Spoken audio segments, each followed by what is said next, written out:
Savanna seat की तरफ से किसान गोष्ठी आज हो रही है, तो इसमें आपका सभी लोगों का स्वागत है। सब लोग अपना टाइम निकाल के आए हैं। तो आज हम जो बात करेंगे वो धान के विषय में बात करेंगे, क्योंकि जो हमारा आने वाला सीजन है, आने वाला जो जिसकी खेती है धान की है, तो आपको धान के बारे में, धान की उन्नत किस्म जो सवाना सीड की हमारी धान की अच्छी अच्छी वैरायटी है, उन्नत किस्म है, उनके बारे में बताएंगे। और उसके साथ साथ आपकी खेती में कैसे उत्पादन ज्यादा है उसके बारे में बात करेंगे। वही वैरायटी के साथ साथ आपको कुछ धान की जो कैसे खेती की जाए, भाई नर्सरी कैसे की जाए, नर्सरी कैसे अच्छी की जाए, उससे आपको ज्यादा उत्पादन आए, उसके बारे में भी आपको जानकारी देंगे। सबसे पहले आप लोग को बताना चाहूंगा कि हमारी जो धान की वैरायटियां हैं उसमें हाइब्रिड, रिसर्च और ओपी 7029-5204, जैसे आप लोग जानते हैं कि हाइब्रिड जो धान होता है उसमें सारी वैरायटियां जो अदर जैसे रिसर्च वैरायटी हो गई, ओपी वैरायटी हो गई, उससे ज्यादा पैदावारी होती है हाइब्रिड वैरायटी।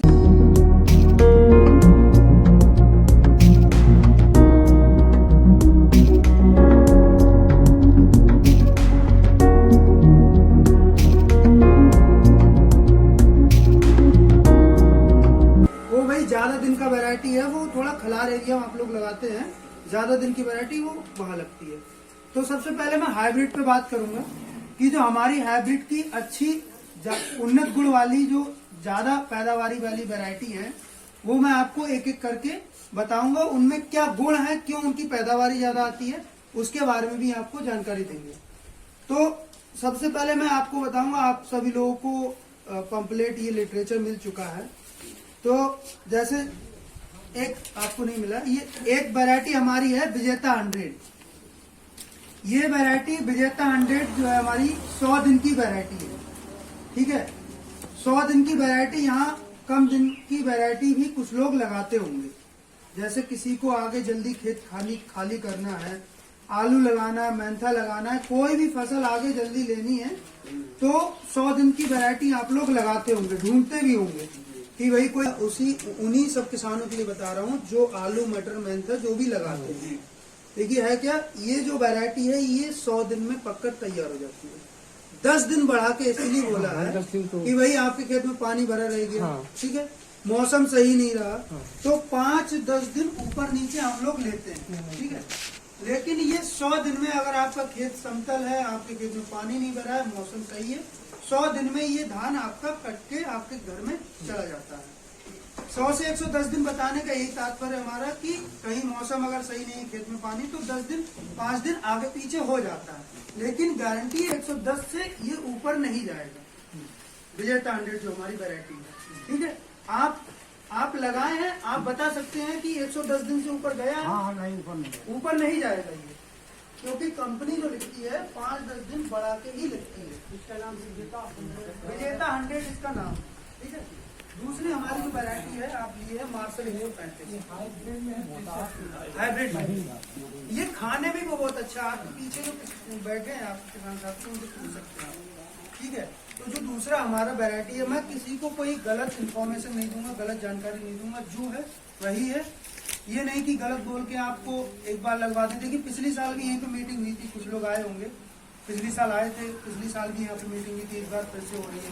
हमारे जो मोरे जी हैं वो भी हर साल बेच रहे हैं, लगातार वैरायटी को बेच रहे हैं। श्रेष्ठा गोल्ड जो हमारी वैरायटी रिसर्च में कावेरी फूल है, लगातार भेज रहे हैं, तो किसी को कोई गलत इन्फॉर्मेशन नहीं दी जाएगी। तो दूसरी हमारी जो वैरायटी है मार्शल 135, ये वैरायटी ज्यादा दिन की वैरायटी है। ज्यादा दिन का मतलब 130 से 35 दिन की वैरायटी है। 135 दिन में ये पकड़ तैयार होती है। जिसके पास ये लिटरेचर है, इसको आप देख सकते हैं कि जो हमारी ये मार्शल 135 जो वैरायटी है, ये 130 से 35 दिन की वैरायटी है, ठीक है। सभी लोगों के पास देख रहे हैं, थोड़ा ध्यान से सुन लीजिए एक मिनट, बस 2-3 वैरायटियां और बताएंगे, उसके बाद जो है। तो ये हमारी वैरायटी है मार्शल 135, ये हाइब्रिड धान है।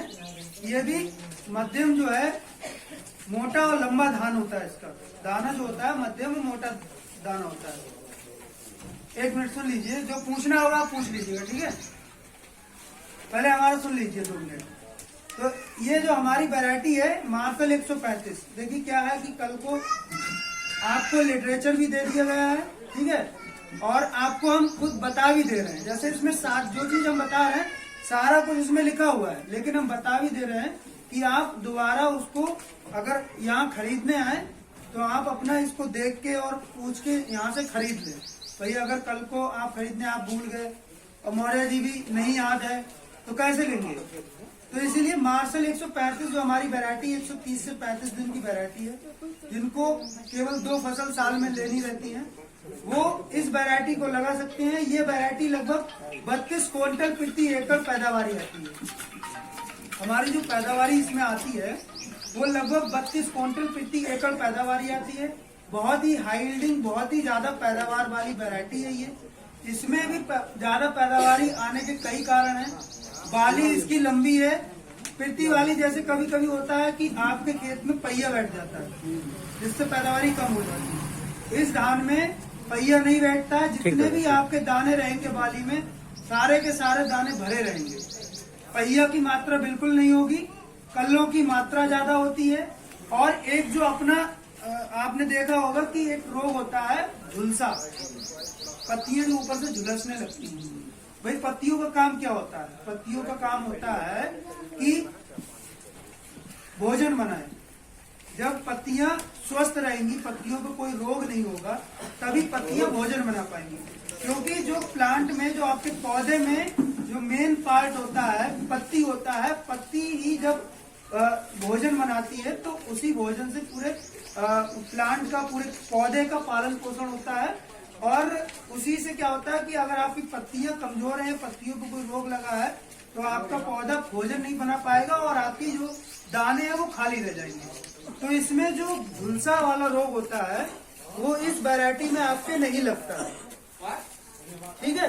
तो एक तो ये प्लस पॉइंट ये हो गया कि आपकी वैरायटी में मार्शल 135 में रोग नहीं लगता है। दूसरा, इसमें कल्लों की मात्रा ज्यादा होती है, ठीक है।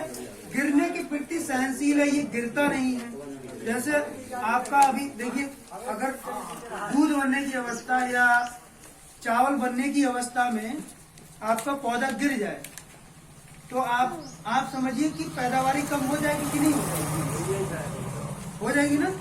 तो ये गिरता भी नहीं है, जिससे इसकी पैदावारी ज्यादा होती है। अब आपको बता दें, आपको पता नहीं होगा कि रोग, कीट और ये जो आपका खरपतवार होता है, ठीक है, खर जो होता है, इससे कितना उपज कम हो जाता है। आपके खेत में अगर कोई कीड़ा लगा है तो आप समझ लीजिए लगभग 25% आपकी पैदावारी कम हो जाती है। 100 क्विंटल आना है तो आपका 75 क्विंटल ही पैदा होगा। अगर रोग लगा है तो 25%, 26% आपकी पैदावारी कम आ जाती है। तो इसीलिए इसमें प्लस पॉइंट ये है कि जो रोग है इसका, जो बहुत ही खतरनाक रोग होता है, पहले ये लगा था तो महामारी एकदम फैल गई थी, पैदावारी बहुत कम हो गई थी। तो ये वैरायटी झुलसा रोग के प्रति सहनशील है, प्रतिरोधक क्षमता है, नहीं लगता है, जिससे आपकी उपज ज्यादा होती है।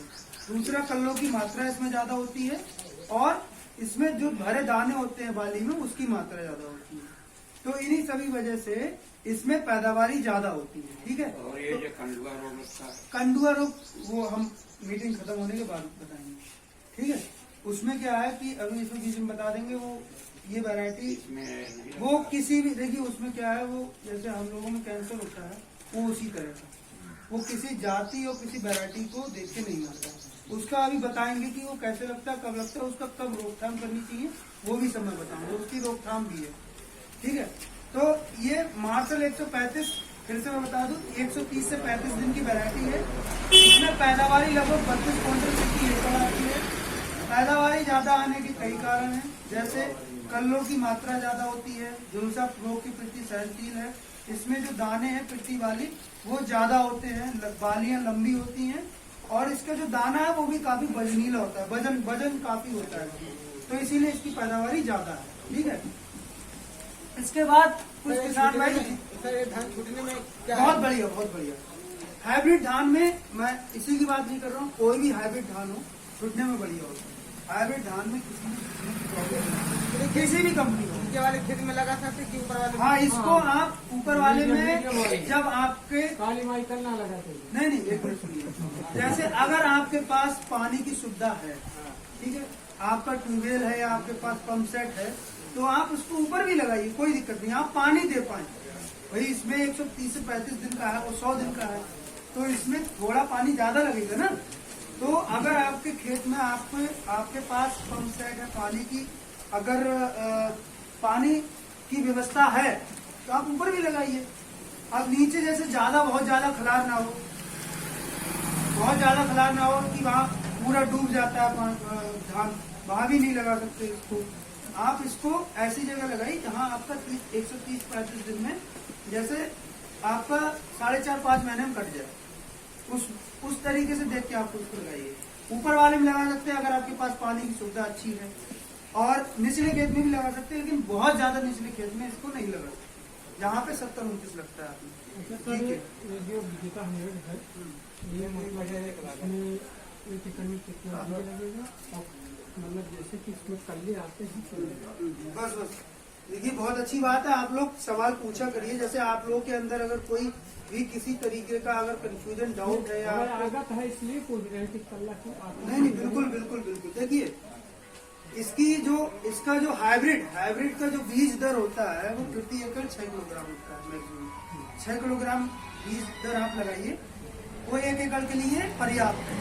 उसके साथ साथ कल्ले की अगर बात करते हैं आप, तो जो धान में जितने कल्लों में बाली आती है वो इस 14 से 15 कल्ले होते हैं, समझ रहे हैं? 14 से 15 कल्लों में ही कोई भी धान हो, 14 से वो 14 से 15 कल्ले अगर आ रहे हैं तो बहुत आ रहे हैं। 15 कल्ला आ गया तो बहुत आ गया, उतने में ही बाली आता है। अब कितना लगेगा? 1, 2, 3, 4 एक पौधा लगता है। एक पौधा। जी, हाइब्रिड का एक पौधा लगता है।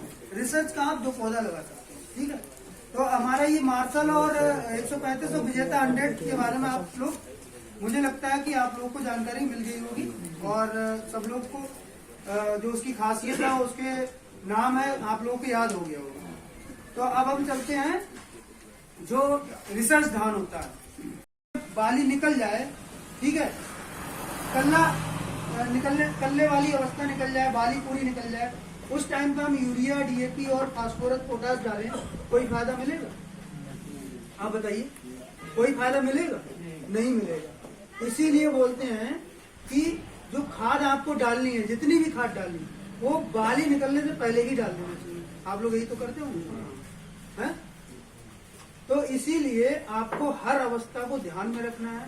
जो आपकी नर्सरी वाली अवस्था, आप एक बार करके देखिए, आप खुद सोचेंगे, मतलब खुद कहेंगे अपने आप कि यहाँ पैदावारी ज्यादा होगी। 21 दिन पे, 20 दिन पे आप अपनी नर्सरी रुपाई कर दीजिए। ठीक है, उसके बाद आप जितनी भी खाद है, बाली निकलने से पहले सब जो जितनी भी डालनी है आप डाल दीजिए, पैदावारी अपने आप बढ़ जाएगी।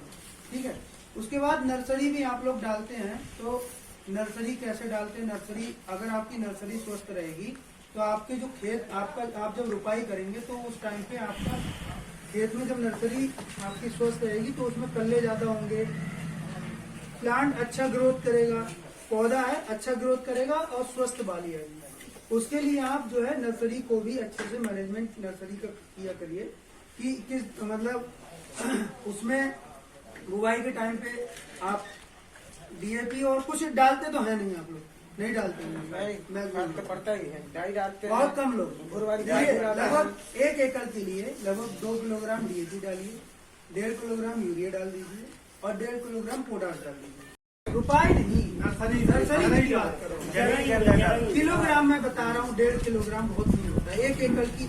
जैसे आप अगर 6 किलोग्राम ले जा रहे हैं उसकी बात करें, उसी में आप उसमें 10 दिन 15 दिन बाद कोई इंसेक्टिसाइड, थोड़ा इंसेक्टिसाइड कोई या फंगीसाइड उसको उसमें स्प्रे करवा दीजिए, ताकि जैसे कुछ इंसेक्ट होते हैं, जैसे आपका एक पत्ती लपेटक जो इंसेक्ट होता है, जैसे कुछ आपको याद होगा कि पहले के लोग, कुछ लोग ऊपर से जब रुपाई करते थे तो पत्तियां काट देते थे, ज्यादा की नहीं हाँ, काटते तो हैं। बढ़िया तरह तब काटा था। नहीं उसमें क्या है मैं बताऊँ, वो रीजन नहीं है। उसका मतलब वो रीजन नहीं है। जो पत्ती लपेटा के कीट होता है वो पत्ती के ऊपरी भाग पे ही अंडे दे देता है अपना, नर्सरी में अंडे दे देता है। वो आपको दिखते नहीं, बहुत दिखेंगे ही नहीं आपको। फिर वो क्या होता है, आपने रुपाई कर दिए तो रुपाई के बाद वो जो है पूरा कीड़ा बन जाता है, तो वहीं से वो डैमेज करना स्टार्ट कर देता है। तो ये सब चीजें आप नर्सरी को ही, नर्सरी आप समझिए कि वो हमारा मतलब बच्चा है छोटा, अगर उसको स्वस्थ रखेंगे तभी हमारी जो पैदावार है वो अच्छी हो पाएगी। तो आप नर्सरी को अच्छे से मैनेजमेंट करिए और 10 दिन 15 दिन पे कोई भी फंगीसाइड ले जाके उसमें जो मात्रा है उसकी आप बता सकते हैं, हल्का सा स्प्रे कर दीजिए ताकि आपका जो नर्सरी है वो स्वस्थ रहे। और अपनी रुपाई 20-25 दिन मैक्सिमम ज्यादा से ज्यादा 25 दिन के ऊपर मत जाने दीजिए, क्योंकि जो 100 दिन की वैरायटियां हैं वो तो सख्त आप उसको ध्यान रखिए कि 20 से 21 दिन पे उसकी रुपाई हो जाए, क्योंकि उसका 100 दिन का ही टाइम रहता है। उसमें भी अगर कल्ले बनने वाली अवस्था आपकी अगर खेत में नर्सरी में ही निकल गई तो वो पैदावारी कहाँ दे पाएगी। उसमें आपको बहुत ही ज्यादा गंभीरता से ध्यान देना है। तो ये हमारी वैरायटियां हैं। मुझे लगता है कि आप लोग सारी वैरायटियां, आप लोग को वैरायटी के बारे में जो है जानकारी मिल गई होगी। तो मैं चाहूंगा कि अगर आपको कोई क्वेश्चन, जैसे आपने क्वेश्चन किया कि जो कौन सा रोग बता रहे थे, कंडुआ रोग जो है, देखिए कंडुआ रोग किसी भी मतलब कोई अगर कंपनी वाला बोले या कोई भी धान में कहे कि ये धान में नहीं लगेगा तो वो गलत है। ये रोग कंडुआ जो रोग है, जो गिरई पीला हल्दी रोग, वो रोग देखिए क्या है कि किसी भी वैरायटी पे जो ज्यादा दिन की वैरायटी होती है उन वैरायटियों में ज्यादा लगता है। वो उसका रीजन बता दें। उस टाइम पे टेम्परेचर ज्यादा होता है, अगर आपके खेत में नमी है, तो वातावरण में जो आप देखते हैं चिपचिपन जिस टाइम पे ज्यादा होता है, तो उस टाइम पे क्या है कि खेत में और मौसम में थोड़ा सा नमी ज्यादा होती है, आर्द्रता ज्यादा होती है, उस टाइम पे ये रोग ज्यादा आता है, समझ रहे? तो इसीलिए जो ज्यादा दिन की वैरायटी होती है उस टाइम पे टेम्परेचर ज्यादा होता है, मौसम में नमी ज्यादा होती है, उन वैरायटियों में ज्यादा आता है। जो कम दिन की, जैसे ये मैं ये तो नहीं कहूंगा कि नहीं लगेगा, लेकिन मेरा ये मानना है कि जो 100 दिन की या कम दिन की वैरायटी होती है उन वैरायटियों में ये नहीं लगता है। अगर किसी ने इसका अनुभव किया हो तो बता सकता है, उन वैरायटियों में नहीं लगता है ज्यादा। इसकी रोकथाम कैसे करनी है, जब आपकी बारी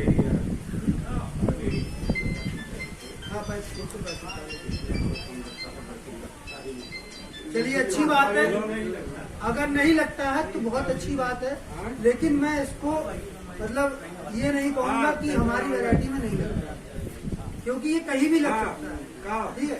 तो ये कब इसकी कैसे रोकथाम करनी है और कब इसमें दवाई डालनी चाहिए ये मैं आपको बता दे रहा हूँ। जैसे ये जो है रोग है, ये हवा से पाउडर जैसा होता है, तो ये हवा से फैलता है। तो इसके लिए अगर आपके खेत में नहीं लगा तब भी वहाँ दवा डाल दीजिए, गलत कह रहा हूँ, क्योंकि हो सकता है आपके बगल वाले खेत में लगा हो और आपके खेत में आ जाए, क्योंकि ये सही तो होता नहीं है बात। अगर एक बार लग गया तो सही तो होता नहीं है। तो उसके लिए आप क्या करिए, जब आपकी बाली निकलने वाली है तो आप कोई भी फंगीसाइड और जिससे आप पूछ के, जैसे प्रोपिकोनाजोल हो गया, हेक्साकोनाजोल हो गया या एक बेल्डामाइसिन हो गया, तो ये जो टेक्निकल है, इन टेक्निकल का आप जब बाली निकलने वाली है, ठीक है, उसके पहले रेड़ता है ना जब, उस टाइम पे आप इसका स्प्रे कर दीजिए। कितने 200 ml कितने रुपए की? प्रोपिकोनाजोल 200 ml कितने रुपए की? 350 रुपए। और अगर ये आपके खेत में लग जाता है, मैं गारंटी ले सकता हूँ कि अगर 100 किलो पैदावार आनी है ना तो 25 किलो आपकी पैदावारी कम कर देगा। ये इतना खतरनाक रोग है, गलत कह रहा हूँ, क्योंकि इसका दाना जब खराब हो जाता है वो सही तो होता नहीं है, उसके बाद क्वालिटी भी खराब हो जाती है धान की। भाई पूरे में पीला पीला और वो कुछ छांटना पड़ता है, वो सब हो जाता है ना, खराब हो जाता है, पूरा दाना खराब हो जाता है, धान जो है क्वालिटी उसकी खराब हो जाती है। तो 300-350 रुपए का